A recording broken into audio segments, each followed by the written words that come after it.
Hello viewers, welcome back in my channel Cool Study Point. Myself कुलशी Iqbal और हमारा आज का टॉपिक है active and passive voice. Tenth class और 12th क्लास दोनों क्लास के बच्चों के लिए ज़रूरी है, इसलिए मेरा वीडियो को पूरा देखिए। वीडियो पसंद आए तो वीडियो को लाइक कीजिए और चैनल को सब्सक्राइब कीजिए। चलिए शुरू करते हैं। एक्टिव से पैसिव वॉइस 8 टेंस की बनाई जाती है। जैसा कि आपको पता है कि टेंस 3 प्रकार के होते हैं, present tense, past tense and future tense. और मैंने पिछली वीडियो में आपको बताया था प्रत्येक टेंस के 4 भाग होते हैं, indefinite, continuous, perfect and perfect continuous. तो जब हम प्रेजेंट के साथ 4 लगाएंगे, पास्ट के साथ 4 लगाएंगे और फ्यूचर के साथ 4 लगाएंगे तो 4 4 4 3 जगह मिलकर कितने हुए? 12 टेंस हुए। तो अब एक्टिव से पैसिव वॉइस 12 टेंस की नहीं बनाई जाती। एक्टिव से पैसिव वॉइस 8 टेंस की बनाई जाती है। 4 टेंसेस की पैसिव वॉइस नहीं बनाई जाती। आपको याद रखना है, 8 की बनाई जाती है, 4 की नहीं बनाई जाती। जिन टेंस की पैसिव वॉइस नहीं बनाई जाती है उनके नाम है प्रेजेंट परफेक्ट कंटिन्यूअस। जो आपका टेंस है प्रेजेंट परफेक्ट कंटिन्यूअस, उसकी पैसिव वॉइस नहीं बनाई जाती। अगर उसका कोई सेंटेंस देकर आपसे कहे कि इसकी पैसिव वॉइस बना, तो उसकी नहीं बनाई जाती। पास्ट परफेक्ट कंटिन्यूअस, उसकी भी पैसिव वॉइस नहीं बनाई जाती। फ्यूचर कंटिन्यूअस की भी पैसिव वॉइस नहीं बनाई जाती और फ्यूचर परफेक्ट कंटिन्यूअस की भी पैसिव वॉइस नहीं बनाई जाती। अगर आपको मेंशन करना है तो लिख लीजिए, मैं इसको इरेज कर रही हूँ।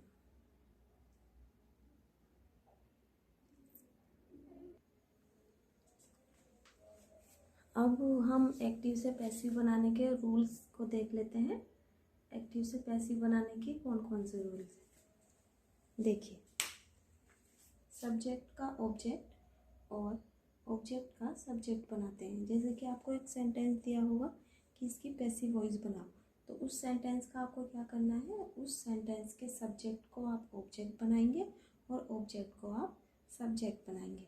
सेकेंड रूल है हेल्पिंग वर्ब, सहायक क्रिया, इज, एम, आर। इन तीनों में से किसी एक का यूज़ करेंगे सब्जेक्ट के अकॉर्डिंग, सब्जेक्ट के अनुसार। ये तो आपको पता ही होगा कि किसके साथ कौन सी वो वर्ब यूज़ होती है। जैसे सिंगुलर सब्जेक्ट के साथ मतलब एक वचन कर्ता के साथ इज का यूज़ करते हैं, आई के साथ एम का यूज़ करते हैं और बहुवचन कर्ता के साथ मतलब प्लूरल सब्जेक्ट के साथ आर का यूज़ करते हैं। इसी तरह सब्जेक्ट का अकॉर्डिंग इज, एम, आर का यूज़ आपको पैसिव वॉइस में करना है। थर्ड है मैन वर्ब की थर्ड फॉर्म का यूज़ करेंगे। जब भी हम पैसिव वॉइस बनाएंगे, किसी भी टेंस की पैसिव वॉइस बनाएंगे, हमें थर्ड फॉर्म का यूज़ करना होगा। नए ऑब्जेक्ट से पहले बाय लगाते हैं। जो एक्टिव आपको अभी बताया कि सब्जेक्ट का ऑब्जेक्ट और ऑब्जेक्ट का सब्जेक्ट बनाते हैं, ठीक।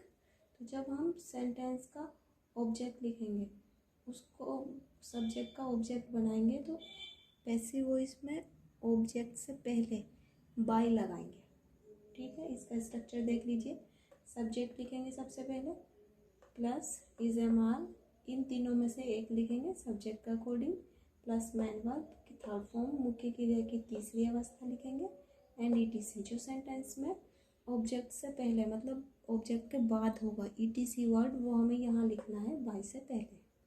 फिर बाय लिखेंगे, फिर ऑब्जेक्ट लिखेंगे। जैसे एग्जाम्पल समझ लीजिए, एक्टिव वॉइस है, ये सेंटेंस है। जैसे आपको एग्जाम में सपोज कीजिए कि ये सेंटेंस आता है, शी ईट्स द फूड। आपको कैसे पता चलेगा कि सेंटेंस हमारा प्रेजेंट इंडेफिनिट में है? देखो एस या ई एस लग गया और सिंगुलर सब्जेक्ट है, तो ये आपका प्रेजेंट इंडेफिनिट का टेंस हुआ। प्रेजेंट इंडेफिनिट टेंस की पैसिव वॉइस बनाने के लिए हम इन सारे रूल्स को फॉलो करेंगे, जैसा कि मैंने यहाँ पर बताया है। आप समझ लीजिए sentence, she eats the food. तो ये शी हमारा सब्जेक्ट हुआ, ईट्स मुख्य क्रिया हुई, द फूड ऑब्जेक्ट हुआ, ईट्स मैन वर्ब हुआ और ये ऑब्जेक्ट हुआ। जब हम एक्टिव से पैसिव बनाएंगे तो उसका रूल क्या है कि ऑब्जेक्ट का सब्जेक्ट और सब्जेक्ट का ऑब्जेक्ट, मतलब सेंटेंस को उल्टा बनाते हैं। तो ये हमारा ऑब्जेक्ट है द फूड, इसको हम सब्जेक्ट बना लेंगे, पहले लिखेंगे पैसिव वॉइस बनाते टाइम। तो द फूड लिखा, ठीक। फिर द फूड के अकॉर्डिंग हमें इसके अकॉर्डिंग बना लीजिए, आपको अगर इजी लगे तो। सब्जेक्ट ये आया हमारा, मतलब एक्टिव वॉइस का ऑब्जेक्ट, पैसिव का सब्जेक्ट बनाकर हमारा सब्जेक्ट क्या हुआ, द फूड।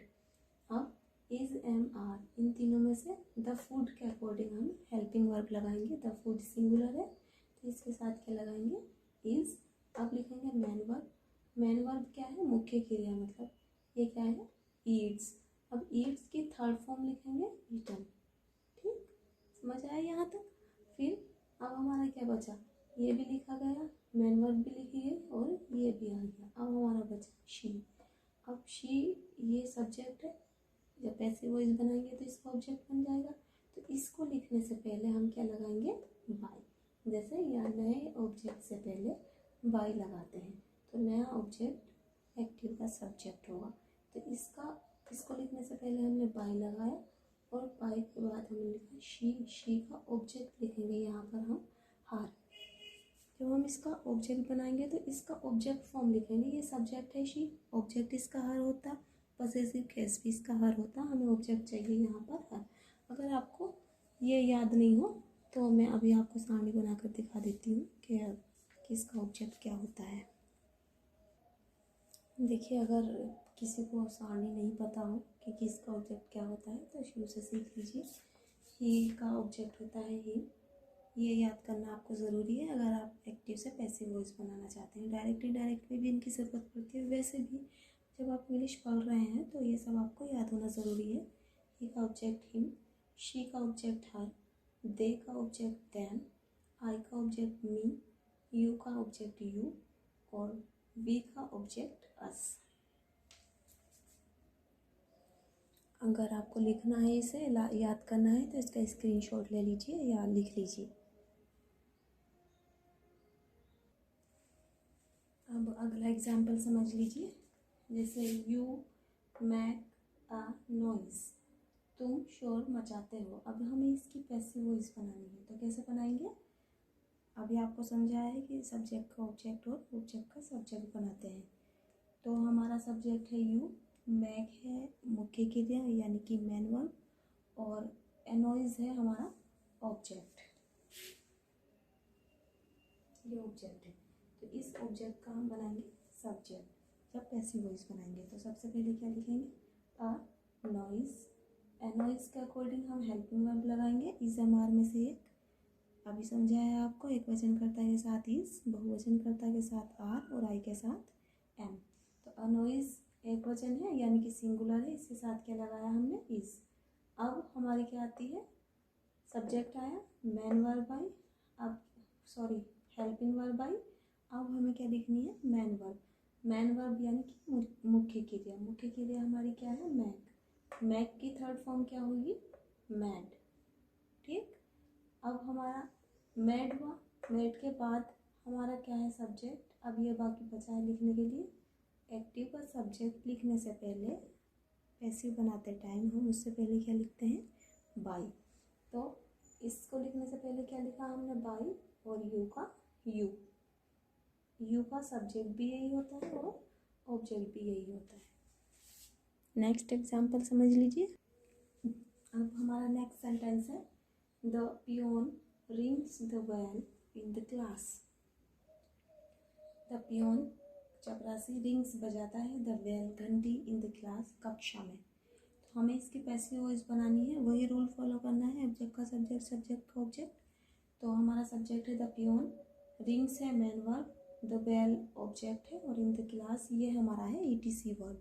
मैंने आपको समझाया है कि जो ईटीसी वर्ड है बहुत से स्टूडेंट्स क्या गलती करते हैं, मतलब 50% स्टूडेंट्स ये गलती करते हैं कि उन्हें समझ ही नहीं आता कि ऑब्जेक्ट कौन सा है और ईटीसी वर्ड कौन सा है।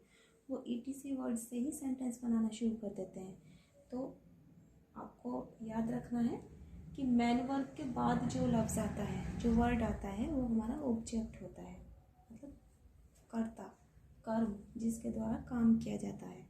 The peon rings the bell, चपरासी घंटी बजाता है, इन द क्लास कक्षा में। तो ये हमारा ईटीसी वर्ड हुआ, हमारा जो ऑब्जेक्ट है वो द बेल है। हमें सेंटेंस द बेल से बनाना है। तो सबसे पहले हम क्या लिखेंगे, तो ये जैसे कि सेंटेंस आपके सामने है।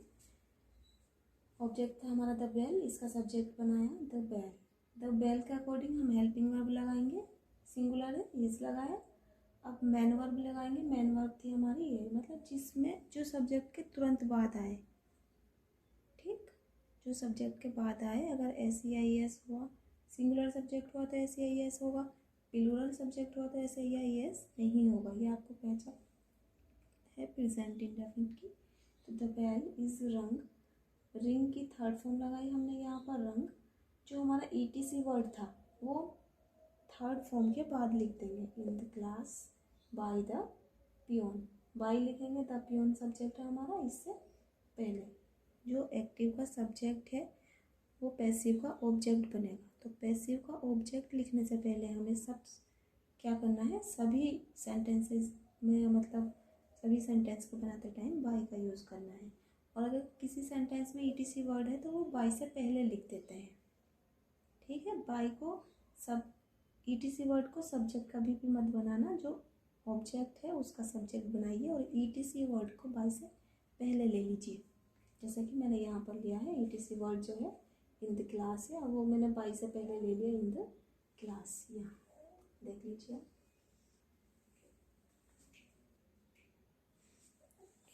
एक एग्जाम्पल और समझ लीजिए। द वॉशरमैन वॉश क्लॉथ्स, धोबी कपड़े धोता है। इसकी पैसिव वॉइस बनानी है हमें।